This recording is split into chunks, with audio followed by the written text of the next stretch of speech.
Kabar baik untuk warga Solo, maksud kami warga kota Solo. Pemerintah kota Solo akhirnya membatalkan kenaikan pajak bumi dan bangunan tahun 2023 setelah diprotes keras oleh warga.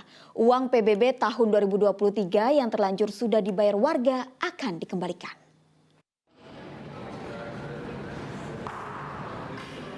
Warga kota Solo boleh bernapas lega karena pajak bumi bangunan atau PBB 2023 batal dinaikkan. Kabar baik ini disampaikan Wali Kota Solo Gibran Rakabuming Raka usai mendengarkan masukan dari anggota DPRD Kota Solo dan keluhan masyarakat. Dengan demikian, nilai PBB yang harus dibayar warga Solo tetap sesuai tahun 2022. Bagi warga yang sudah terlanjur membayar PBB sesuai harga baru, maka uang kelebihan bayar akan dikembalikan. Kita maksimalkan PBB, piutang, lalu nanti dari pajak hiburan, restoran, hotel tetap kita maksimalkan juga ya. Wes intinya clear ya, PBB tidak naik. Wes.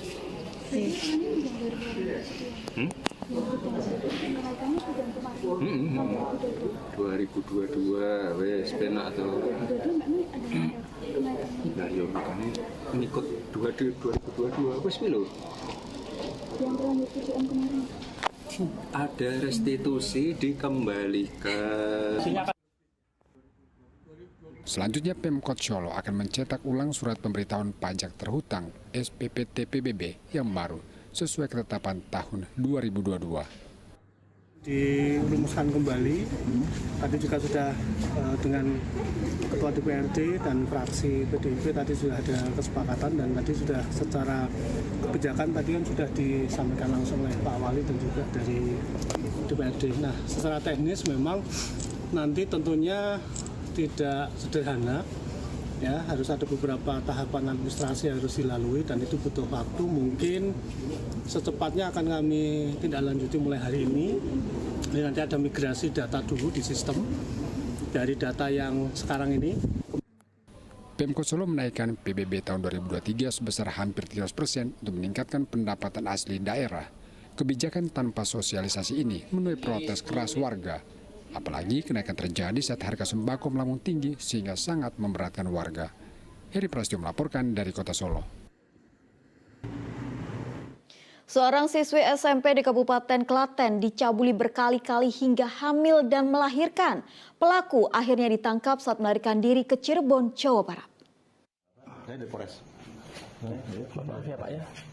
Pencabul siswi SMP berinisial GS tidak berkutik saat dibekuk Satuan Reskrim Polres Klaten di wilayah Cirebon, Jawa Barat. Dari video amatir polisi terlihat pelaku ditangkap saat sedang tidur bersama buruh bangunan lainnya. GS menjadi buronan polisi karena mencabuli siswi SMP lebih dari 100 kali hingga korban hamil dan melahirkan. Kasus baru terbongkar saat orang tua mengetahui korban melahirkan. Berdasarkan hasil penyelidikan, pencabulan berlangsung bulan April hingga November tahun 2022 lalu di sebuah rumah kosong milik orang tua korban. Pelaku berjanji akan bertanggung jawab jika korban hamil, namun malah akhirnya pelaku justru kabur ke wilayah Cirebon. Tersangka merayu, memberi harapan bahwa ketika anak ini terjadi apa-apa akan bertanggung jawab. Tetapi nyatanya tidak seperti itu, malah melarikan diri sampai ke Jawa Barat. Ada ancaman bila melapor ke yang lain atau menunjukkan dan itu akan diancam apa? Ada ancaman ini? Untuk saat ini tidak ada. Polisi menyita barang bukti berupa pakaian dan ponsel korban serta tikar dari rumah kosong tempat korban dicabuli. Polisi menjerat tersangka dengan pasal berlapis hingga terancam pidana penjara maksimal 15 tahun. Krisna Agung melaporkan dari Kabupaten Klaten.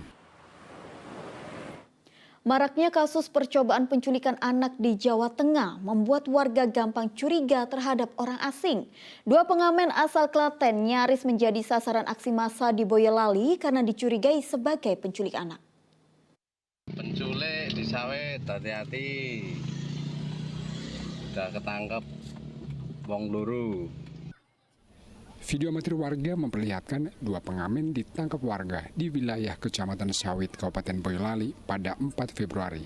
Mereka ditangkap warga karena dicurigai hendak menculik anak. Beruntung warga tidak menangkap sendiri. Kedua pelaku diamankan ke kantor Balai Desa Tegal Rejo sebelum diserahkan kepada pihak kepolisian. Kecurigaan warga terhadap pelaku karena masuk pekarangan rumah untuk mengamen. Saat itulah sang anak milik rumah berteriak sehingga mengundang perhatian warga lain. Polisi memastikan kedua orang itu adalah AR dan MS, kakak beradik yang sehari-hari berprofesi sebagai pengamen. Mereka juga menunjukkan bukti alat musik dari tutupan botol dan uang receh hasil mengamen. Rasa takut karena pakai masker, cuman kelihatan matanya. Kayak cadar gitu ya? Iya, kayak cadar itu. Terus putri Pak Walyani itu berteriak-teriak minta tolong itu. Terus pengamen naik ke atas melanjutkan mengamen ke rumah lain. Itu, Pak. Terus ditangkapnya di mana itu? Di Dukungororo. Cek sawit kami melakukan pengecekan terhadap kependudukan mereka dan diketahui memang profesi sebagai pengamen. Jadi kedua orang tersebut adalah merupakan pengamen. Kami mengucapkan terima kasih, mengapresiasi kepada warga sawit yang mengamankan warga atau mengamankan orang asing tersebut dan tidak main hakim sendiri. Karena tidak terbukti bermaksud menculik anak, kedua pengamen itu diserahkan kembali kepada pihak keluarga. Polisi imbau warga tetap waspada, namun tetap diminta untuk tidak main hakim sendiri terhadap tamu asing yang dicurigai. Julianto melaporkan dari Kabupaten Boyolali. Para nelayan di Laut Jawa Rembang tidak berani melaut karena gelombang tinggi sehingga membahayakan keselamatan mereka. Sudah beberapa hari terakhir nelayan di Desa Gegunung Wetan, Rembang tidak berani melaut. Gelombang tinggi berlangsung sudah berjalan 5 hari terakhir. Di dekat pantai gelombang mencapai 1 meter, sedangkan di tengah lautan gelombangnya mencapai 4 meter. BMKG memprediksi gelombang tinggi akan berlangsung hingga sepekan ke depan. Karena tidak berani melaut, nelayan hanya menyandarkan perahunya di tepi pantai dan di muara sungai. Tidak melautnya nelayan otomatis membuat mereka tidak memiliki penghasilan. Demi menyambung hidup, mereka harus menggadaikan barang maupun perhiasan. Gelombang di tengah sampai berapa meter Pak itu Pak? Kalau di tengah hampir 3 meter, 4 meter. Kan udah enggak melaut berapa hari Pak itu Pak? Sekitar 5 hari. 5 hari. Alasannya kenapa Pak? Ya, cuaca buruk. Pak udah ada himbauan dari BMKG Pak? Sudah ada himbauan.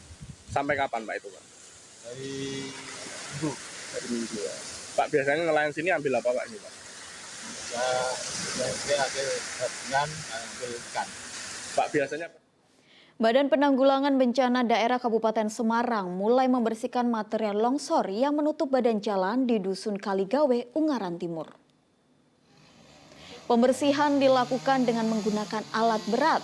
Puluhan relawan juga ikut membantu untuk membersihkan sisa material longsor berupa tanah, bebatuan, dan batang-batang pohon. Guna mencegah longsor sulan, petugas gabungan membuat struktur terasering secara manual di bagian bawah tebing hutan Panggornik. Penanganan dampak longsor di Dusun Kaligawe sangat hati-hati karena kondisi tanah dan tebing labil. Apalagi cuaca ekstrim masih berlangsung.